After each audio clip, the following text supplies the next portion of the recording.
두아디라 교회에 대한 내용입니다. 요한계시록 2장 18절로부터 29절까지의 말씀을 합독하시겠습니다.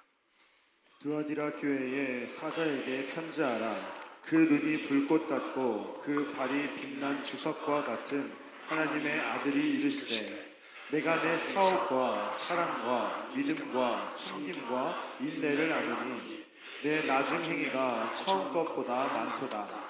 그러나 내게 책망할 일이 있노라. 자칭 선지자라 하는 여자 이세벨을 내가 용납하리니 그가 내 종들을 가르쳐 꿰어 행음하게 하고 우상의 재물을 먹게 하는도다. 또 내가 그에게 회개할 기회를 주었으되 자기의 음행을 회개하고자 하지 아니하는도다. 볼지어다 내가 그를 침상에 던질 터이요 또 그와 더불어 간음하는 자들도 만일 그의 행위를 회개하지 아니하면 큰 환난 가운데 던지고, 또 내가 사망으로 그의 자녀를 죽이리니 모든 교회가 나는 사람의 뜻과 마음을 살피는 자인 줄 알지라. 내가 너희 각 사람의 행위대로 갚아주리라.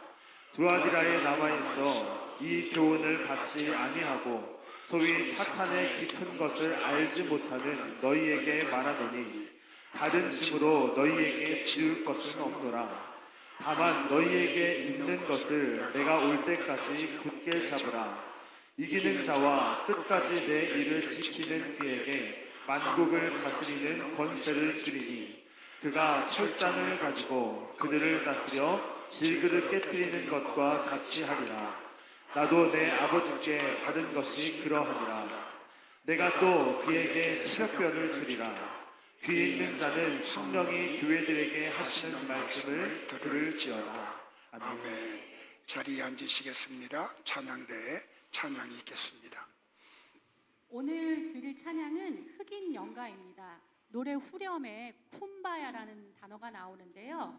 18세기, 19세기에 미국의 노예제도가 있었는데 흑인들이 일주일 내내 고된 노동에 시달리다가 주일이 되면 자신의 주인과 함께 교회를 갔습니다. 그렇지만 교회 안에 자신의 주인과 같이 들어갈 수는 없었고 교회 밖에서 찬송 소리를 어렴풋이 들리는 소리가 있었는데 백인들이 Come by here, my Lord, come by here, 여기에 와주세요 주님 하고 했던 그 단어를 어렴풋이 영어를 잘 미숙했던 흑인들이 Come by here, my Lord, come by here가 쿰바야 말로 쿰바야라는 발음으로 해서 그들이 천국을 바라보면서 이 땅의 고된 노동을 좀 견디곤 했습니다. 그 찬양을 오늘 아프리카 악기인 젬베라는 악기랑 함께 같이 찬양하도록 하겠습니다.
아마 영어 제목으로 All Road the Kumbaya 할 거예요. 청년 때 제가 불렀던 기억이 나서 오늘 특별히 저에게는 더욱 큰 은혜가 됐습니다. 우리 옆에 계신 분들하고 같이 한번 교제할까요? 하나님의 은혜가 충만하기를 바랍니다.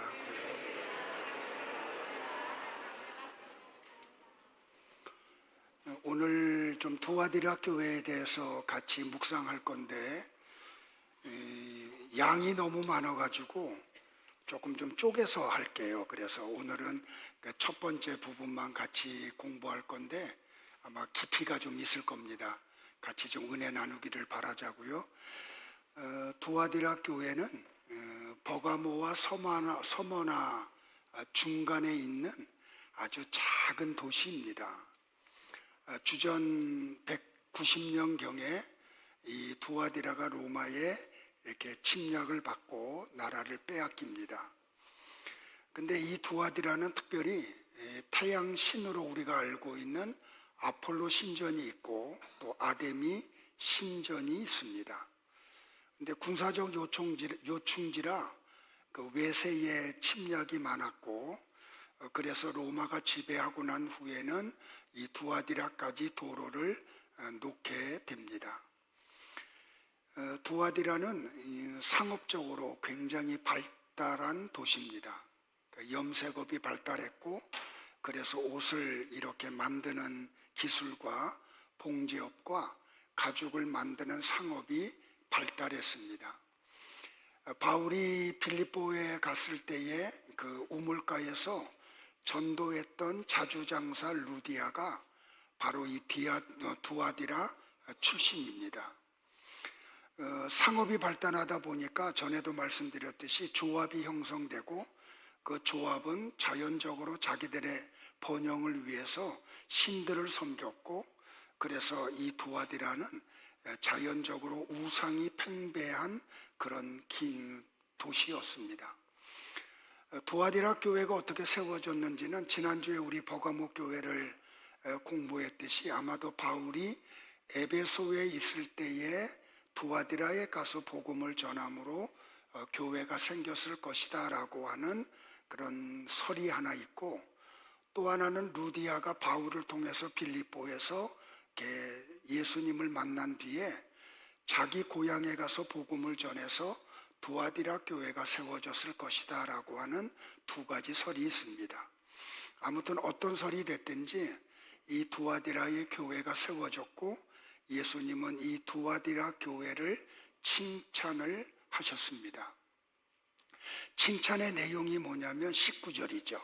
내가 네 사업과 사랑과 믿음과 섬김과 인내를 아노니 네 나중 행위가 처음 것보다 많도다. 우리 성경을 보면은 좀 5가지로 이렇게 좀 오해할 수가 있는데 헬라어 원어 성경을 보면은 첫 번째 나오는 사업과 행위의 단어가 똑같은 에르가로 되어 있어요. 근데 이 에르가의 원형은 에르곤인데 에르가는 에르곤의 복수예요.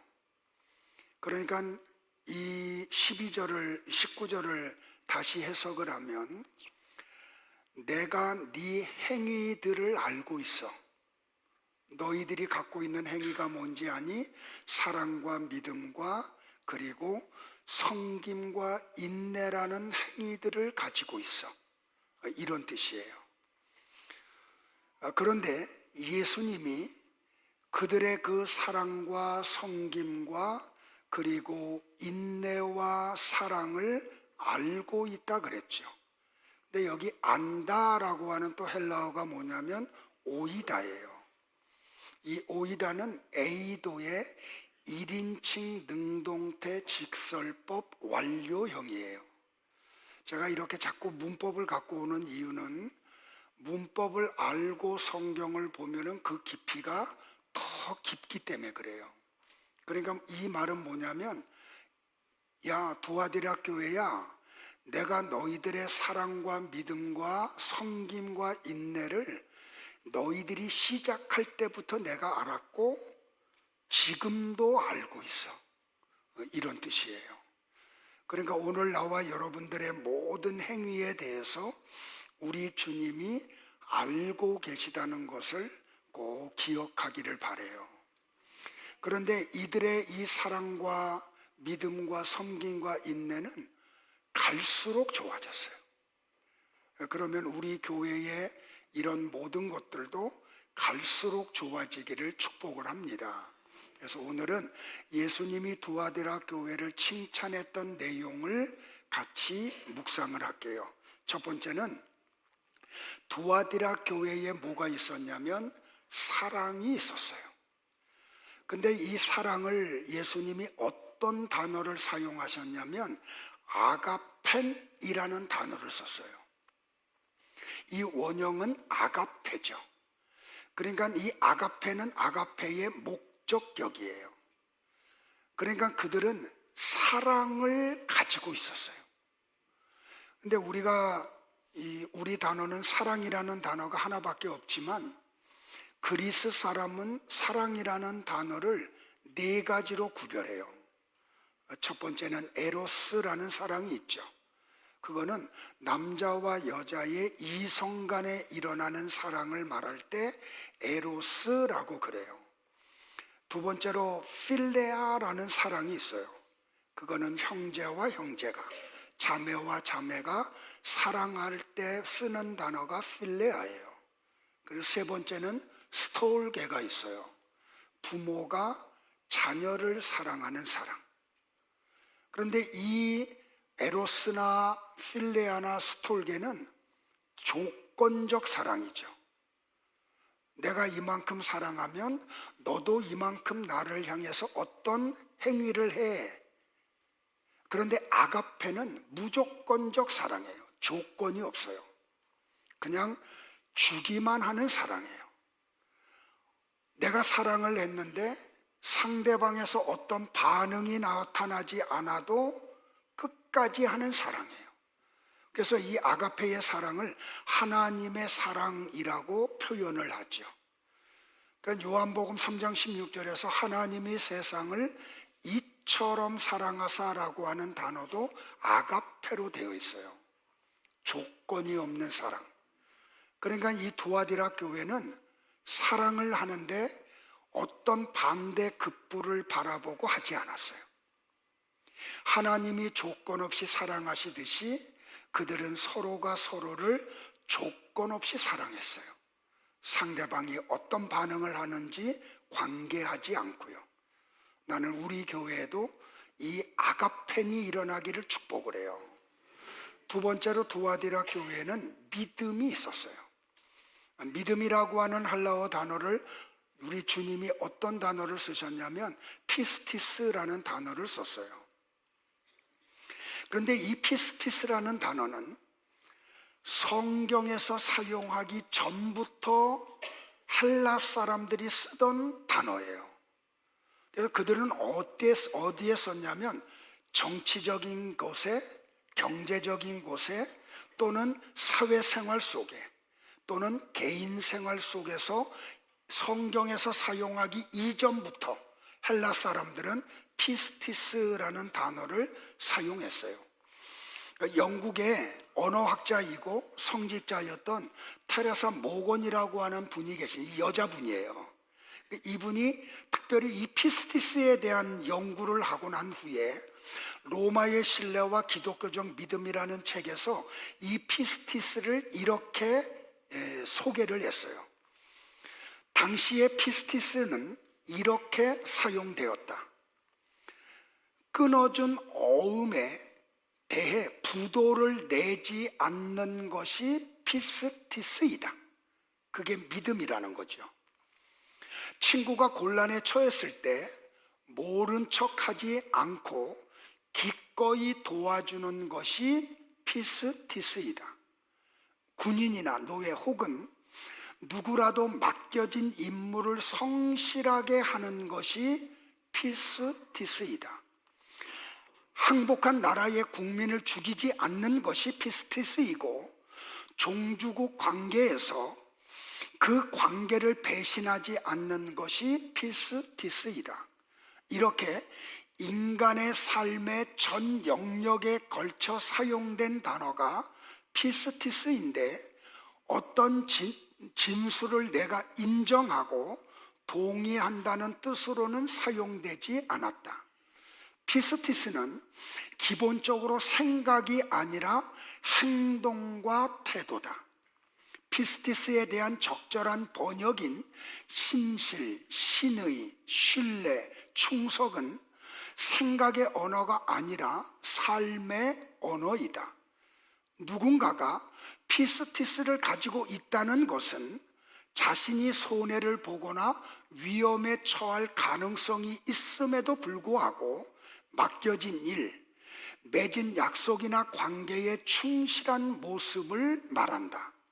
달리 말하면 성경이 말하는 믿음은 하나님이 계십니다, 예수님이 나를 위해 죽으셨습니다 하는 진술을 인정하고 동의하는 데 그치는 것이 아니라 그것을 믿는 삶을 말하는 것이다.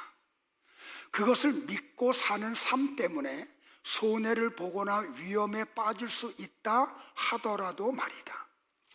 그러니까 두아디라 교회에 바로 이런 믿음이 있었다는 거예요. 예수님이 대속하는 걸 믿을 뿐만 아니라 하나님이 요구하는 삶을 살아낼 때 오는 어떤 불이익이 와도 그것을 감당하고 믿음을 떠나지 않았다는 거예요. 나는 우리 교회에도 이 믿음이 있기를 축복을 해요. 세 번째는 두아디라 교회에는 성김이 있었어요. 성김이라는 헬라어가 뭐냐면 디아코니 안으로 되어 있는데 원형이 뭐냐면 디아코니아예요. 여러분들 디아코니아는 다 알죠? 근데 이 디아코니아는 전치사 디아와 동사 명사 코니스라고 하는 단어의 합성어예요. 여기서 집사라는 단어가 나오거든요.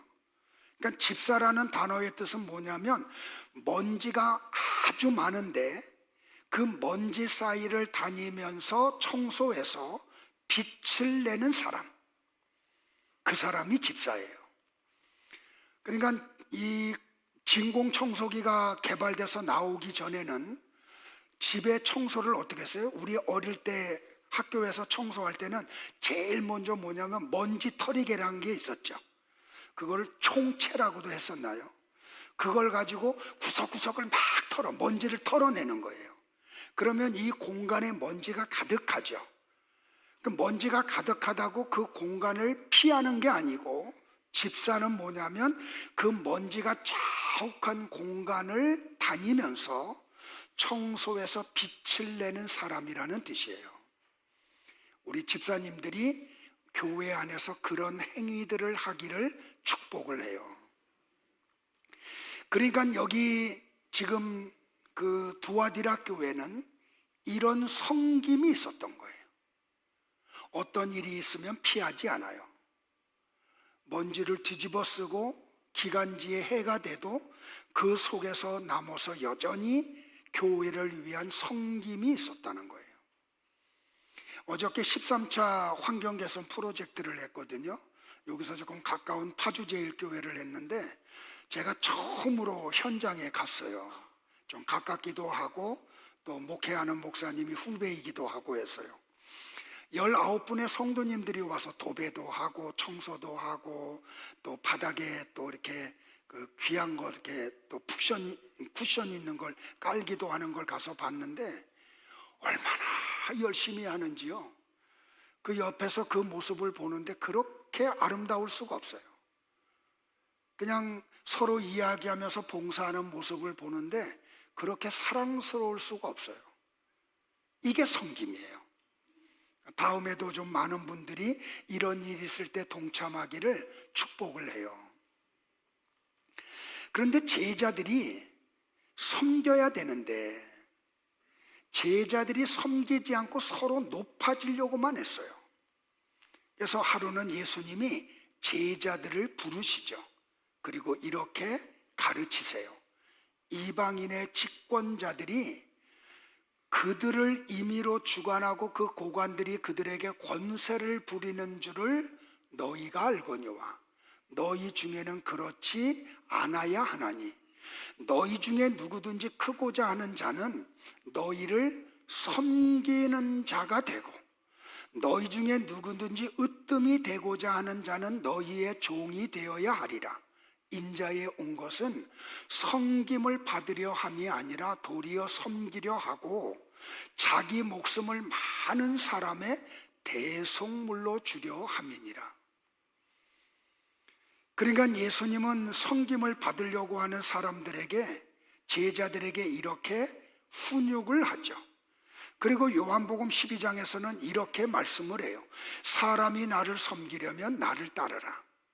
나 있는 곳에 나를 섬기는 자도 거기 있으리니 사람이 나를 섬기면 내 아버지께서 그를 귀히 여기시리라. 그러니까 하나님은 섬기는 자를 귀히 여기신대요. 그 주님은 그래서 섬기는 자로 오셨어요. 그리고 제자들에게 요청하기를 너희들도 섬기는 자들이 되라 라고 이야기하세요. 그런데 바로 두아디라 교회가 그런 섬김을 가지고 있던 교회였어요. 그걸 주님은 알아오셨고 지금도 알고 계시고 그리고 칭찬하세요. 우리 교회도 이 아름다운 섬김이 있기를 축복을 합니다. 마지막으로는 두아디라 교회에는 인내가 있었어요. 이렇게 오니까 여러분들이 지금 속으로 기대하지. 야, 오늘은 설교 짧겠다. 4개인데 3개가 벌써 끝났으니까. 그런데 오늘 이 마지막 걸 좀 중점적으로 하려고 합니다. 그리고 사실 오늘 설교 원고는 1페이지가 더 많아요. 그러니까 조금 더 길 수 있을 거예요. 자, 인내라고 하는 헬라어 단어가 뭐냐면 휘포모네예요. 휘포모네도 합성어예요. 휘포라고 하는 전치사, 무엇 아래 밑에라는 전치사와 메노라는 동사, 머물다라는 동사예요. 그러니까 휘포모네는 뭐냐면 큰 바위에 지금 깔려 있어요. 그 큰 바위의 무게가 나를 짓눌러요. 그런데 그곳에 머물러 있어요. 이게 인내예요. 그러니까 인내는 억지로 참는 게 아니에요. 인내는 억지로 견디는 게 아니에요. 제가 2년에 걸쳐서 구원의 서정을 반복해서 2달 동안 설교한 거 기억나시죠? 그래서 구원을 이야기할 때는 동사 시제가 몇 가지가 있다? 3가지가 있다. 감사해요. 처음에는 과거 시제가 있고 현재 시제가 있고 미래 시제가 있다. 근데 한국 교회는 구원하면 과거 시제로만 생각을 해요. 그래서 구원을 받았다 하면은 그 다음부터는 아무렇게나 살아도 된다고 착각을 해요. 근데 그렇지 않죠. 자, 구원의 서정의 과거 시제 4가지가 뭐죠? 믿음, 회개, 거듭남, 칭의. 한번 따라 합시다. 믿음, 회개, 중생, 칭의. 3번째 거 바꾼 거는 똑같은 거예요. 거듭남이나 중생이나. 근데 이거는 우리가 편의상 순서를 정해서 정한 거지 동시에 이루어지는 거예요. 하나님이 믿음을 주시면 곧바로 회개해요. 믿음과 동시에 회개하고 믿음과 동시에 하나님은 우리의 죽었던 영혼을 살려주세요. 그리고 하나님은 하나님의 법정에서 우리를 의롭다고 인정을 하시죠. 자, 우리가 구원을 받았습니다라고 말할 때는 바로 이 4가지예요. 하나님으로부터 믿음을 선물 받았고 우리는 회심했고 우리의 죽었던 영혼은 다시 살아났고 우리는 하나님으로부터 의롭다고 인정을 받았습니다라는 거예요. 그런데 이거는 구원이 아직 완성된 거예요? 안 된 거예요? 아직 안 됐어요. 우리는 하나님 나라 갈 때까지 이 지상에서 계속해서 구원을 받아야 돼요. 그래서 바울이 빌립보 교회를 향해서 뭐라 그래 이야기해요? 너희가 두렵고 떨림으로 구원을 이루라라고 얘기하죠. 여기서 말하는 구원은 현재와 미래 시제를 이야기해요. 그러니까 빌립보 교회 성도들은 과거에 구원을 받았어요. 죽었던 영혼이 살아났고 하나님으로부터 의롭다고 인정을 받았다고요. 그러면 우리는 계속해서 뭘 해야 돼요?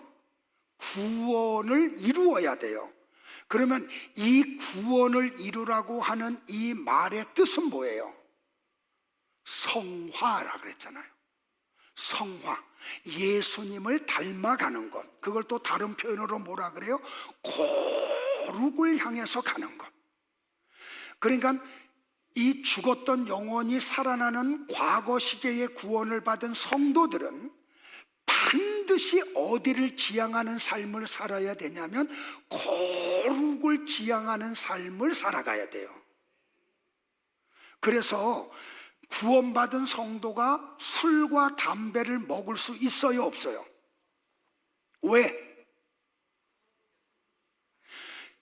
담배를 뻐끔뻐끔 피면서 나는 지금 거룩해 할 수 있어요? 술자리에 앉아서 위하여 하고 마시면서 나는 지금 거룩해, 나는 지금 거룩을 향해서 가고 있어 이야기할 수 있느냐고요? 없다니까요. 그래서 과거 시제의 구원을 받은 성도들은 필연적으로 거룩을 추구해 가요. 그래서 거룩을 방해하는 사람과의 만남을 자꾸 끊어요. 거룩을 방해하는 공간에 머무는 것을 하지 않아요. 그죠? 엊그저께가 할로윈 데이였다며요. 귀신 섬기는 날. 그래서 늙은 호박 파가지고 얼굴에다 뒤집어 쓰고, 이제 그걸로 못하니까는 이제 막 가면들을 만들어가지고 써가지고 귀신 섬기는 날이 할로윈 데이잖아요.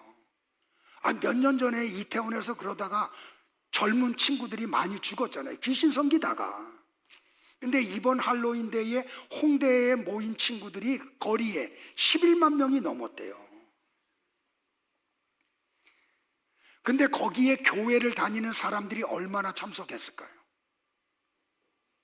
우리 큰아들 내외가 여기 있는데 좀 미안한데, 큰 손녀딸은 교회가 하는 유치원을 다니기 때문에 할로윈데이 이런 걸 안 해요. 근데 작은 아이가 다니는 어린이집에서는 아무것도 모르니까 어린이집에서 할로윈데이를 한대요. 그러니까 애를 안 보냈더라고. 왜냐하면 아이들이 아무것도 모르는 것 같지만 무의식 속에 그런 영향이 들어오거든요. 네, 잘했다고 칭찬했어요. 그래서 그 3명하고 우리 부부하고 같이 점심 식사를 했어요. 칭찬을 하면서. 그러면서 제가 제 아내한테 이런 얘기했어요. 과연 우리 교회 성도들 가운데 이런 걸 알고 그런 자리에 자녀들을 보내지 않는 분들이 얼마나 될까? 그러니까 나와 여러분들은 정말 구원을 받았으면, 영혼이 살아났으면 이제는 여러분들이 어디를 지향하고 가야 되냐면 거룩을 지향하고 가야 돼요. 왜? 두렵고 떨림으로 우리의 구원을 이루어야 되기 때문에 말이에요. 그런데 여러분들 보세요. 우리가 거룩을 추구하는 과정 속에 반드시 방해 세력이 있어요. 그 방해 세력이 누구예요? 사탄이에요. 근데 그 사탄이 우리를 박해도 하지만 유혹도 해요. 누구를 통해서? 주변에 있는 사람들을 통해서 말이에요. 그러니까 우리가 거룩을 추구하게 가면은 사탄의 공격이 있고, 그 사탄의 공격으로 인해서 우리에게는 뭐가 찾아오냐면 어려움이 찾아와요. 그걸 뭐라고 말하냐면 고난이라고 그래요. 또 성경의 다른 표현으로는 시험이라고도 하고요. 이걸 박해라고도 하고요. 그러니까 성도들에게는 반드시 이게 있어요. 자, 바울이 로마 교회에다 쓴 로마서 5장 1절부터 4절을 같이 한번 합독할게요. 시작. 그러므로 우리가 믿음으로 의롭다 하심을 받았으니 우리 주 예수 그리스도로 말미암아 하나님과 화평을 누리자.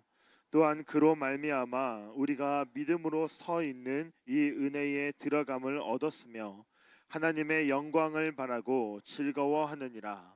다만 이뿐 아니라 우리가 환난 중에도 즐거워하나니 이는 환난은 인내를, 인내는 연단을, 연단은 소망을 이루는 줄 알미로라. 자, 5장 1절에 보면 바울이 로마 교회에다 뭐라고 이야기해요? 우리가 믿음으로 의롭다 하심을 받았다라고 얘기하죠. 아까 얘기했던 과거 시제예요. 그러니까 믿음과 회개와 그 다음에 거듭남과 칭의를 얘기해요. 야, 로마 교회 성도들아, 너희들이 이 네 가지 구원을 이미 받았지? 그런데 너희들은 지금 어디를 지향하는 삶을 살아야 되는지 아니? 우리 주 예수 그리스도로 말미암아 하나님과 화평을 누려야 돼.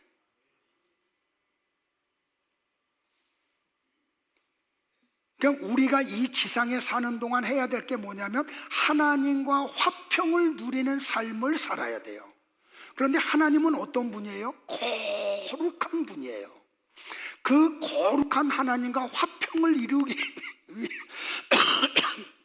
위해서는 반드시 우리가 어디로 들어가야 돼요? 거룩의 세계로 들어가야 돼요. 그러니까 지금 바울이 로마 교회에다 너희들이 하나님과 화평을 이루어야 돼 라고 말하는 게 뭐냐면 너희가 두렵고 떨림으로 그 거룩을 추구하는 삶을 살아내야 돼 라는 이야기를 하는 거예요. 그러면 그때 뭐가 온다고요? 환난이 온다고요. 그리고 그 환난은 우리로 하여금 반드시 뭐를 잉태하냐면 인내하게 만들어요. 그리고 그 인내는 우리를 단단하게 만들어주고 그 연단은 소망을 이루어내고 만다는 말이에요. 그러니까 여러분들 잘 들으세요.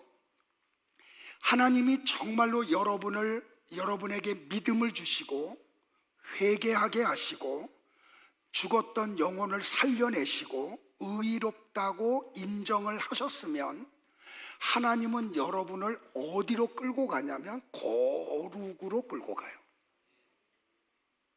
근데 우리 인간들은 하나님이 우리를 끌고 가는 거룩으로 끌고 가는데 자꾸 버틴겨. 왜? 이 육체의 쾌락을 좀 더 누리려고. 이 육체가 원하는 삶을 조금 더 살고 싶어서. 그래서 하나님이 우리를 거룩으로 끌고 가는 그 인도 속에서 우리는 자꾸 버티겨요. 근데 하나님은 우리를 사랑하시잖아요. 그래서 궁극적으로 하나님의 나라로 데리고 가시려고 하거든요. 근데 하나님의 나라는 거룩한 하나님과 거룩한 성도들만 모인 곳이에요. 그러니까 거룩하지 않으면 그 나라에 들어갈 수가 없어. 그래서 하나님은 어떻게 하냐면 여러분들을 필연적으로 거룩으로 끌고 가요. 근데 여러분이 자꾸 버팅기잖아요. 그때 하나님이 고난이라는 걸 허락을 해요. 그래서 성도의 삶 속에 환난이 오는 거예요. 어려움이 오는 거예요. 이해되시겠어요? 그러니까 여러분들이 잘 생각해야 될 게 뭐냐면 어려움이 오면은 그 사람이 믿음이 없는 게 아니야. 그 사람이 기도를 안 해서 환난이 없어지지 않는 게 아니에요. 하나님이 우리를 거룩의 완성자로 만들기 위해서 환난을 치우지 않으시는 거예요. 그러니까 죄책감에 빠질 이유가 있어요, 없어요? 없다니까요. 그거를 히브리서 기자는 12장에서 하나님이 사랑하는 자녀를 징계한다라고 표현을 해요. 왜 하나님이 사랑하는 자녀를 징계해요? 거룩하게 만드시려고. 그러니까 어려움이 왔을 때 이 어려움을 빨리 없어지세요 하고 기도하는 건 성경적이에요, 성경적이지 아니에요? 이제 아셨다는 거야. 그건 성경적이지 않아요. 하나님이 어려움을 통해서 우리 부부를 거룩하게 해주세요. 이 우리 가정의 어려움을 통해서 우리 자녀들과 우리 부부가 거룩의 세계로 들어가게 해주세요. 오히려 이렇게 기도해야 되는 거예요. 그러니까 재미가 없어, 그죠? 제 설교가 재미가 없다니까. 여러분들이 원하는 걸 자꾸 기도하라고 가르쳐야 되는데 자꾸 반대로 얘기하니까요. 근데 성경이 그렇게 이야기하고 있다는 말이에요. 자, 그러면 이 환난이 왜 은혜고 복인지를 창세기에 나오는 요셉의 삶을 통해서 우리는 알 수가 있어요. 자, 요셉은 야곱이 낳은 12명의 아들 가운데 11번째 아들이죠. 특별히 야곱이 뜨겁게 사랑했던 라헬이 낳은 첫 번째 아들이에요. 그래서 야곱이 이 요셉을 특별히 사랑해. 그래서 사랑의 징표로 뭘 입혀줘요? 채색 옷을 만들어서 입혀줘요. 형들에게는 이 옷을 안 입혀줘. 그런데 요셉은 채색 옷을 입고 아버지에게 형들의 잘못을 자꾸 고자질하는 삶을 살아요. 그러니까 이 형들이 요셉만 보면은 막 이가 갈리는 거야. 그런데 어느 날 형들이 양을 치러 갔는데 아버지가 요셉을 심부름을 시켜요. 그 먼 발치에서 요셉이 오는 걸 보고 채색 옷을 입고 오니까 단번에 알아보죠. 그래서 이 형들이 이렇게 이야기를 죄송해요. 그런데 이 사건이 있기 전에 하나님이 요셉에게 또 꿈을 주셔. 요셉의 단에다가 형들의 단들이 절을 해요. 또 꿈을 꿨는데 해와 달과 11별이 요셉의 별에게 절을 해요. 이 이야기를 또 요셉이 형들 앞에서 또 하죠. 자, 그런 가운데 이제 이 사건이 일어나는데 저 먼 발치에서 채색 옷을 입은 요셉이 오니까 형들이 이렇게 모의를 하죠. 야, 자, 그를 죽여 한 구덩이에 던지고 우리가 말하기를 악한 짐승이 그를 잡아먹었다 하자. 그의 꿈이 어떻게 되는지를 우리가 볼 것이니라. 그러니까 형들의 말은 뭐냐면, 야, 저놈 죽여버리자. 그러면 저놈 꿈이 어떻게 되는지 우리 한번 지켜보자는 거죠. 죽여버리니까. 그러니까 여기서 우리가 창세기를 잘 보면 창세기에 나오는 요셉 이야기는 하나님이 요셉과 그의 형들을 거룩하게 만드는 이야기예요. 여러분이 이 요셉의 이야기를 보면서 성도가 비전을 갖고 꿈을 품으면 반드시 하나님이 이루어 주신다라는 것으로 해석하면 안 되는 거예요. 저도 예전에는 그렇게 해석을 했어요. 그래서 중고등부 학생들과 청년들한테는 야, 좀 꿈을 꿔. 비전을 좀 가져. 그리고 요셉과 같이 좀 열심히 살아봐. 그래서 너희들도 이 세상의 국무총리 돼봐. 막 이렇게 설교했거든요. 근데 성경의 진리를 알고 나니까 하나님은 그런 의미로 요셉의 이야기를 창세기에 기록하신 게 아니라는 말이에요. 그러니까 요셉이 국무총리 되는 게 하나님의 목적이 아니야. 요셉과 그의 형들을 거룩하게 만들어서 하나님의 사람으로 만드는 게 하나님의 계획이고 목적이고 뜻이었던 거예요. 그러니까 하나님은 나와 여러분의 세상에서 어떤 높은 위치에 올려놓고 그래서 하나님이 사용하려고 하는 게 목적이 아니에요. 하나님의 나와 여러분을 향한 목적은 우리를 거룩하게 만드시는 거예요. 이거 놓치지 마세요. 그러니까 목사나 장로나 집사나 권사나 찬양대나 또는 경배와 찬양팀이 차량 봉사든지 또는 주방 봉사든지 또는 셀 리더든지 교사든지 그 모든 것은 다 뭐냐면 우리를 거룩하게 만들기 위해서 하나님이 우리에게 직분을 주신 거예요. 악한 자일수록 목사를 줘. 왜? 공격을 많이 받아야 되니까. 그러니까 여러분들 잘 보세요. 교회를 다니면서 봉사를 안 하면 공격이 있어요, 없어요? 아무런 공격 없어요. 그런데 봉사를 하면은요, 공격이 있어요. 오해를 살 때도 있고, 질투를 받을 때도 있고, 어떤 때는 공격을 당할 때도 있어요. 왜 그래요? 그런 공격을 통해서 우리를 하나님은 거룩하게 만드시려고. 그런데 자꾸 하나님은 거룩하게 만들려고 직분을 주시거든요. 근데 자꾸 피해. 안 하겠다 그래.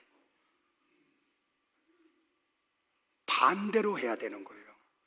그래서 여전도회 회장하고 셀 리더하고 앞에서 일을 하면 공격이 많아요. 그게 무서워서 자꾸 피하거든요. 근데 왜 하나님은 그런 공격을 당하게 하냐면 우리를 거룩하게 만드시려고.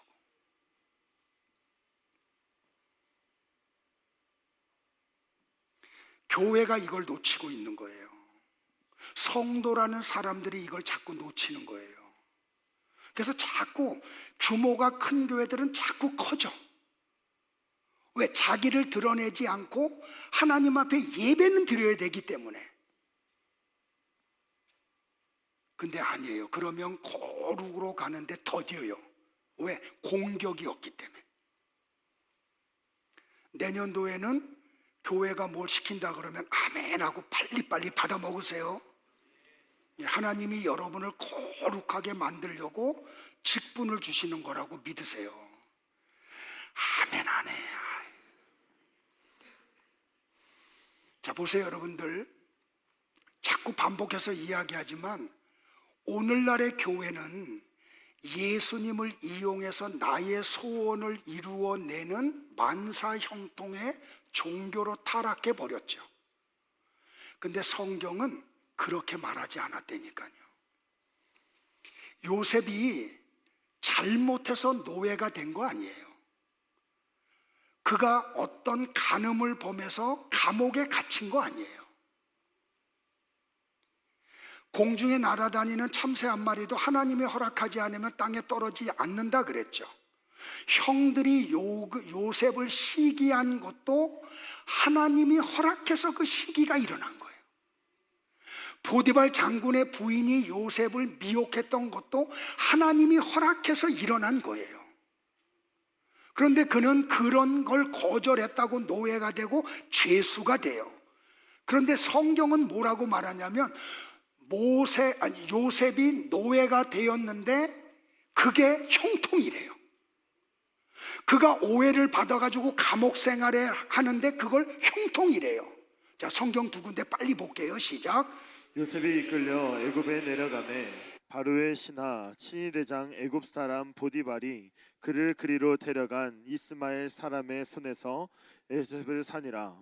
여호와께서 요셉과 함께 하심으로 그가 형통한 자가 되어 그의 주인 애굽 사람의 집에 있으니 그의 주인이 여호와께서 그와 함께 하심을 보며 또 여호와께서 그의 범사에 형통하게 하심을 보았더라. 뭐라 그래요 여러분들? 노예가 되었는데 요셉의 그 노예의 삶이 형통이래요. 그걸 또 뭐라 그래요? 범사의 형통이래요. 여러분이 그렇게 좋아하는 만사 형통. 자, 또 한 군데 볼까요? 시작. 이에 요셉의 주인이 그를 잡아 옥에 가두니 그 옥은 왕의 죄수를 가두는 곳이었더라.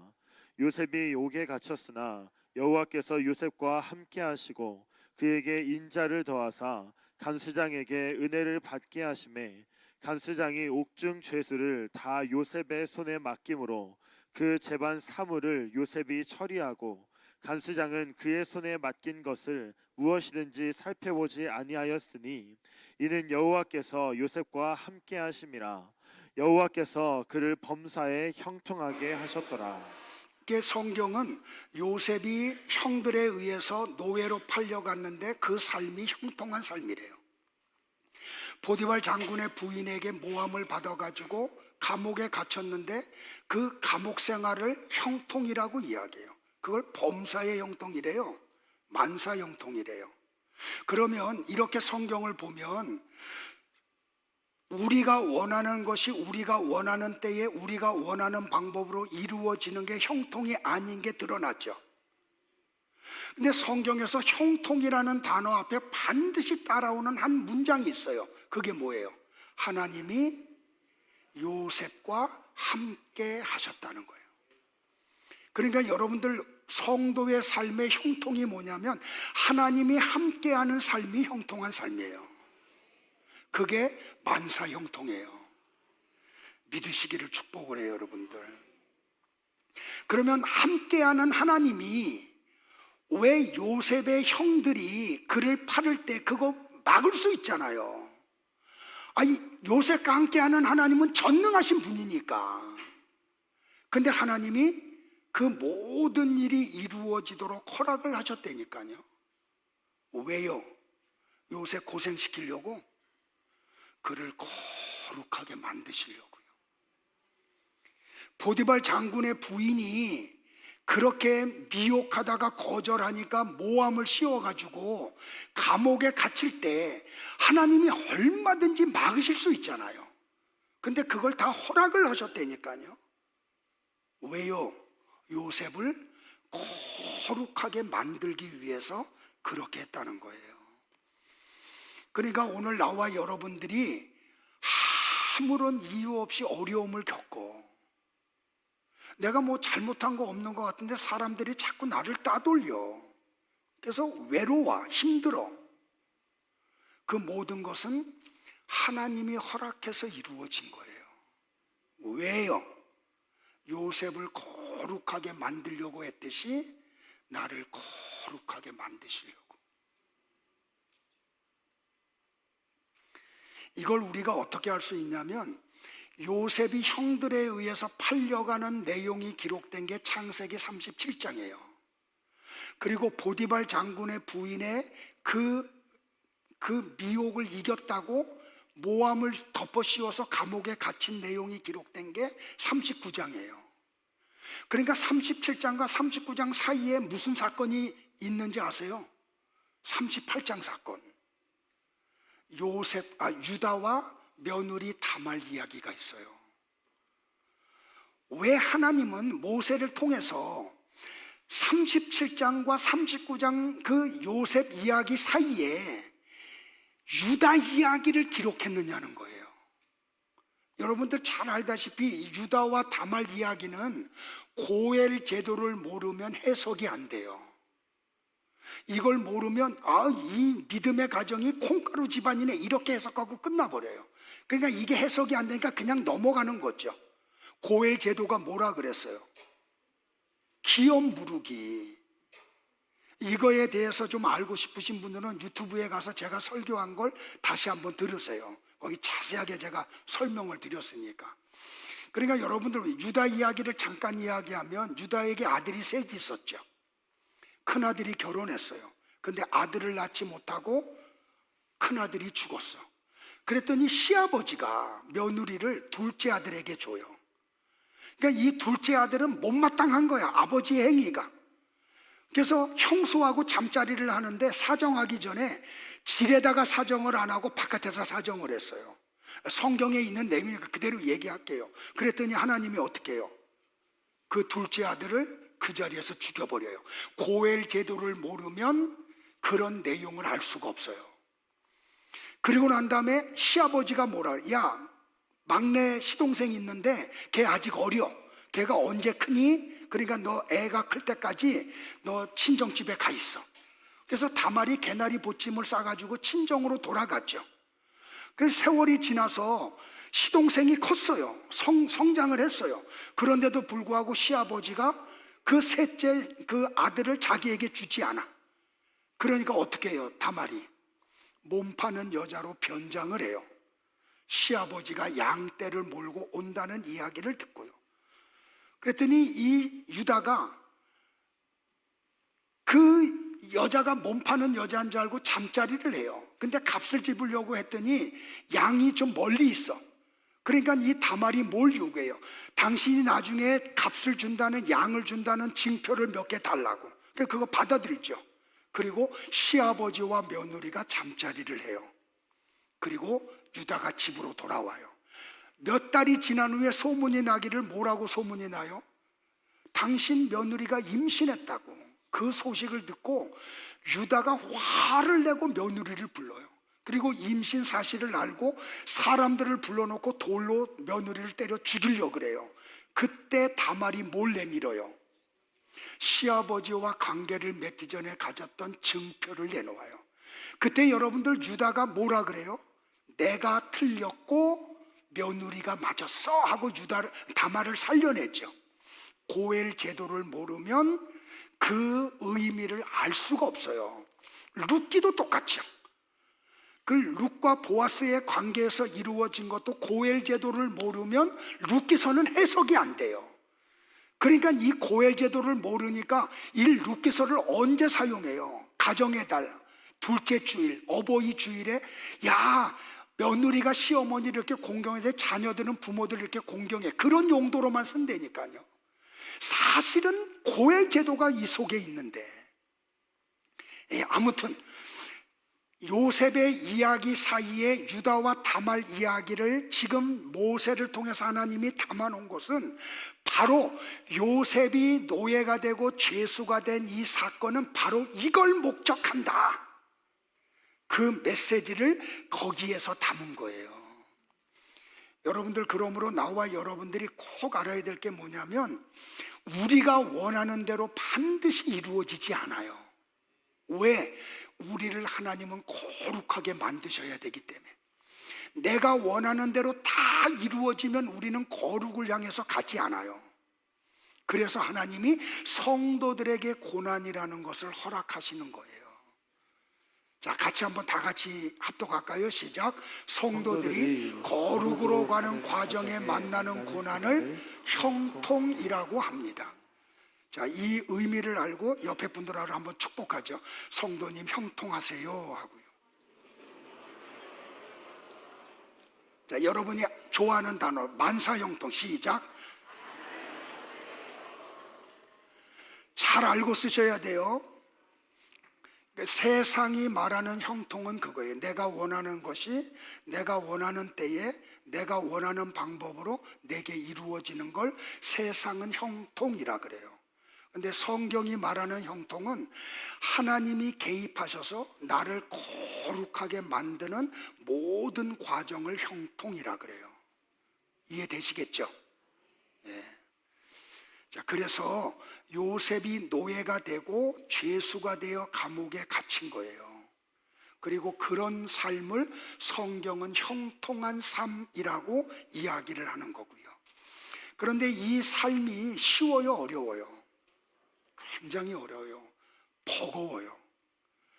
육체를 가지고 있는 인간들이 감내하기가 너무 힘들어요. 그래서 시편 기자가 시편 105편 17절, 18절, 19절에서 이렇게 표현했어요. 그러니까 여러분이 성경을 가지고 있으면 창세기 37장, 39장 요셉의 고난 사이, 그 형통한다는 단어 사이에다가 시편 105편 17절, 18절, 19절에 써놓고 다음에 성경을 읽을 때는 꼭 시편과 병행해서 읽으세요. 자, 같이 한번 시편을 볼게요. 시작. 그가 한 사람을 앞서 보내셨으며 요셉의 종으로 팔렸도다. 그의 발은 착고를 차고 그의 몸은 쇠사슬에 매였으니 곧 여호와의 말씀이 응할 때까지라. 그의 말씀이 그를 단련하였도다. 자, 여기 시편 105편 17절에 보면 그가 한 사람을 앞서 보내셨으며 라고 나오죠. 여기서 그가는 누구예요? 하나님이세요. 한 사람은 누구예요? 요셉이에요. 어디로 앞서 보내요? 애굽으로. 누구보다? 야곱의 식솔 70명보다. 그러니까 여러분들 보세요. 요셉을 애굽에 보내신 분이 누구라고요? 형들이 아니에요. 미디안의 장사꾼들이 아니에요. 하나님이 요셉을 애굽으로 보내신 거예요. 그 요셉이 애굽에서의 노예와 죄수의 삶을 성경은 시편 기자는 뭐라고 표현했어요? 그의 발이 착고에 차고 그의 몸은 쇠사슬에 매였다. 근데 여기 그의 몸이 쇠사슬에 매였다는 히브리어 어구가 뭐냐면 바르젤 바 나프쇼예요. 이게 무슨 뜻이냐면 그의 혼이 낡게 날카로운 철로 관통을 당했다. 그러니까 요셉의 애굽에서의 그 13년, 17살에 내려가서 30살까지 13년 동안의 노예와 죄수의 삶은 철이 그의 혼을 관통하는 것과 같은 삶이었다는 거예요. 보통 힘든 게 아니었다는 이야기죠. 그러니까 그는 정신적으로 육체적으로 엄청난 고난을 받은 거예요. 근데 그 요셉을 애굽에 보내고 감옥에 보낸 분이 누구라고요? 하나님이라고 시편 기자가 이야기해요. 그러면 하나님이 요셉에게 그런 고통스러운 삶을 허락한 이유가 뭐라고요? 19절에 하나님의 말씀이 응할 때까지니라. 하나님의 말씀이 응할 때까지라고 하는 계시를 우리가 알려면 창세기 27장에 가서 요셉을 향한 그 축복의 내용을 보면 돼요. 같이 한번 볼까요? 시작. 내 아들의 향취는 여호와께서 북주신 밭의 향취로다. 하나님은 하늘의 이슬과 땅의 기름짐이며 풍성한 곡식과 포도주를 내게 주시기를 원하노라. 만민이 너를 섬기고 열국이 내게 굴복하리니 내가 형제들의 주가 되고 내 어머니의 아들들이 내게 굴복하며 너를 저주하는 자는 저주를 받고 너를 축복하는 자는 복을 받기를 원하노라. 자, 하나님이 요셉을 향한 아버지를 통한 그 계시가 뭐예요? 요셉이 만민의 섬김을 받고 형제들의 주가 되는 것이라고 얘기하죠. 그 과정에 뭐가 필요했다는 거예요? 고난이 필요했다는 거예요.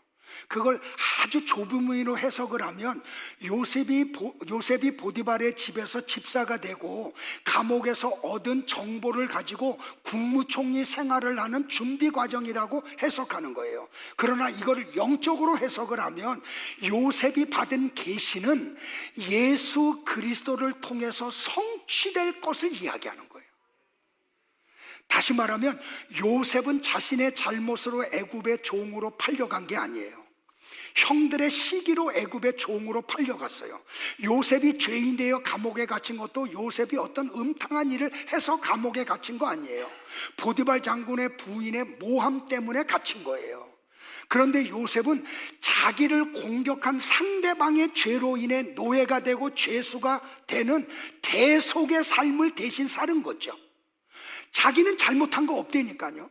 형들의 잘못 때문에 노예가 되고 보디발 장군의 부인의 모함 때문에 그 여인의 죄 때문에 감옥 생활을 한 거예요. 이건 누구의 삶이에요? 예수님의 삶이라니까요. 그러니까 예수님이 만인의 섬김을 받기 위해 만왕의 왕이 되기 위해서는 반드시 어디를 통과해야 되냐? 십자가에서 대속의 죽음을 죽으셔야 되는 거예요. 죄는 우리가 지었는데 예수님이 대신 죄의 값을 지불하시는 거예요. 그걸 통해서 그분은 만왕의 왕이 되셔. 그리고 우리의 섬김의 대상이 되고 만다는 말이에요. 그러니까 요셉의 이야기를 통한 메시지는 성도의 삶에 예수님의 삶이 나타난다는 이야기예요. 이것을 성경은 뭐라고 말하냐면 단련이라 그래요. 연단이라고도 하고요. 바울은 성도의 그 고난을 그리스도의 남은 고난이라고도 표현을 하죠. 골로새 교회다 그렇게 표현을 해요. 같이 볼까요? 시작. 나는 이제 너희를 위하여 받는 괴로움을 기뻐하고 그리스도의 남은 고난을 그의 몸된 교회를 위하여 내 육체에 채우노라. 자, 여기서 그리스도의 남은 고난은 예수님의 고난이 또 있다는 얘기를 하는 게 아니에요. 자, 설명을 드릴게요. 예수님은 교회의 머리이시죠. 그리고 성도들은 그 머리에 붙어 있는 지체들이에요. 그러니까 자연적으로 뭐냐면 머리가 당한 고난을 지체들도 당연히 받는다는 걸 얘기해요. 그러니까 그리스도의 남은 고난은 교회가 받을 고난을 이야기해요. 그래서 2000년 동안 교회에 고난이 있었던 거고 성도들에게 고난이 지금도 찾아오는 거예요. 이해되시겠어요? 그러니까 하나님이 우리에게 이런 고난을 주시는 것은 뭐냐면 하나님의 뜻이 하늘에서 이루어진 것 같이 이 땅에서 성도들을 통해서 이루시기 위해서. 근데 그 하나님의 뜻은 뭐예요? 예수님의 죽음을 통해서 성도를 구원하는 것. 그러니까 성도를 향한 하나님의 뜻은 뭐예요? 우리를 거룩하게 만드시는 것. 그래서 알레이 토레이 목사님이 뭐라고 말했냐면, 고난은 변장하고 찾아오는 하나님의 축복의 손길이다. 그러니까 이거를 자꾸 고난은 언젠가 끝이 있어, 고난 너머에 하나님이 우리가 원하는 거 주실 거야, 이렇게 해석하면 안 되는 거죠. 하나님은 우리를 고난을 통해서 우리를 반드시 거룩한 사람으로 만들어내실 거야. 그래서 그 고난을 축복이라고 이야기하는 거예요. 그러니까 어려움이 오면은 감사하셔야 되는 거예요. 그래서 어려움이 오면 우리는 어디로 가요? 성경으로 들어가죠. 어려움이 오면 안 하던 기도의 자리로 나오죠. 왜요? 우리를 거룩하게 만드는 방법이 말씀과 기도밖에는 없으니까. 그래서 자수해서 거룩의 세계로 가시기를 바래요. 굳이 어려움을 받아들일 필요 없잖아. 스스로 하면 되는데. 됐죠? 여러분들 옆에서 두아디라 교회는 바로 이런 어려움 속에서도 하나님이 우리를 거룩의 세계로 끌고 가시는구나, 그리고 인내한 거예요. 큰 바위가 찍어 눌리는데도 불구하고 거기서 버텨내는 거예요. 우리 옆에 분들하고 같이 한번 교제해요. 인내하세요 하고요. 여러분들, 말씀을 정리할게요.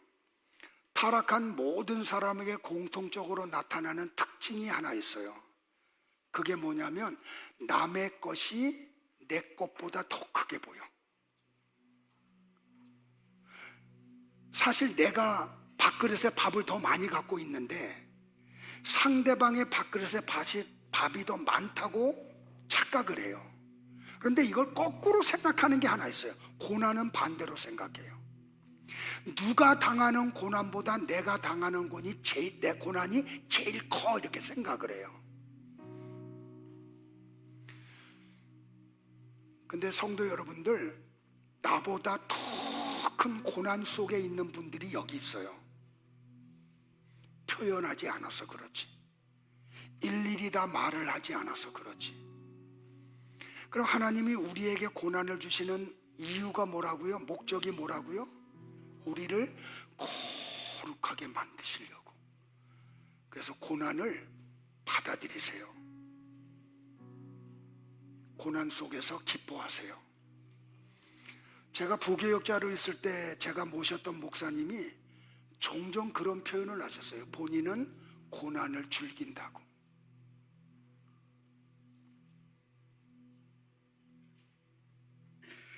성경은 성도들에게 힘든 고난이 필연적으로 있을 것이라고 자주 언급을 했어요.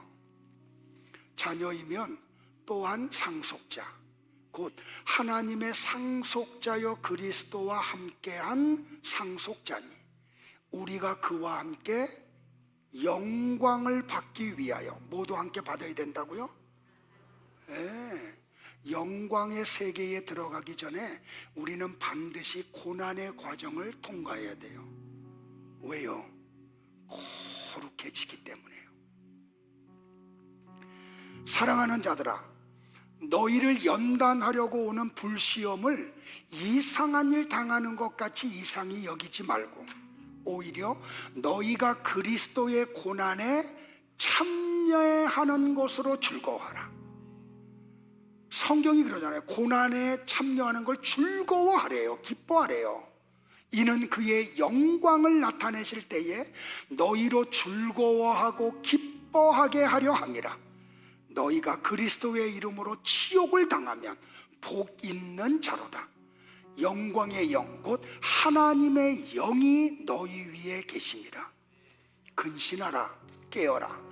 너희 대적 마귀가 우는 사자같이 두루다니며 삼킬 자를 찾나니 너희는 믿음을 굳건하게 하여 그를 대적하라. 이는 세상에 있는 너희 형제들도 동일한 고난을 당하는 줄을 알미라. 모든 은혜의 하나님 곧 그리스도 안에서 너희를 부르사 자기의 영원한 영광에 들어가게 하신 이가 잠깐 고난을 당한 너희를 친히 온전하게 하시며 굳건하게 하시며 강하게 하시며 터를 견고하게 하시리라. 사람이 감당할 시험 밖에는 너희가 당한 것이 없나니 오직 하나님은 미쁘사 너희가 감당하지 못할 시험 당함을 허락하지 아니하시고 시험 당할 즈음에 또한 피할 길을 내사 너희로 능히 감당하게 하시느니라. 여기에 감당할 시험은 누구나 다 겪는 시험이라는 뜻이에요. 그러니까 성도는 하나님의 나라에 들어가기 전에 이 세상에서 반드시 고난이라고 하는 그런 터널을 지나가게 되어 있어요.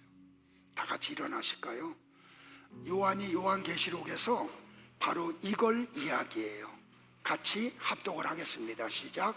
내가 본 바 음녀가 앉아있는 물은 백성과 무리와 열국과 방언들이니라. 내가 본 바 이 열불과 짐승은 음녀를 미워하여 망하게 하고 벌거벗게 하고 그의 살을 먹고 불로 아주 사르느니라. 이는 하나님이 자기 뜻대로 할 마음을 그들에게 주사 한 뜻을 이루게 하시고 그들의 나라를 그 짐승에게 주게 하시되 하나님의 말씀이 응하기까지 하심이라. 땅에서 올라온 짐승과 음녀가 연합을 해서 교회를 박해한다는 말이에요. 성도들을 어렵게 한다는 말이에요. 언제까지요? 하나님의 말씀이 완성될 때까지. 그러니까 우리에게 거룩이 완성될 때까지 우리에게는 필연적으로 어려움이 연속적으로 찾아와요. 하나님은 그래서 우리가 그것을 잘 견뎌내도록 중간중간 벗어나게 하시죠. 다시 용기를 얻고 또 어려움이 오면 그 어려움 속에 들어가서 거룩을 이루게 하시려고요. 두아디라 교회는 바로 그런 교회였어요. 우리 교회도 그런 교회 되기를 바라요. 찬양하겠습니다.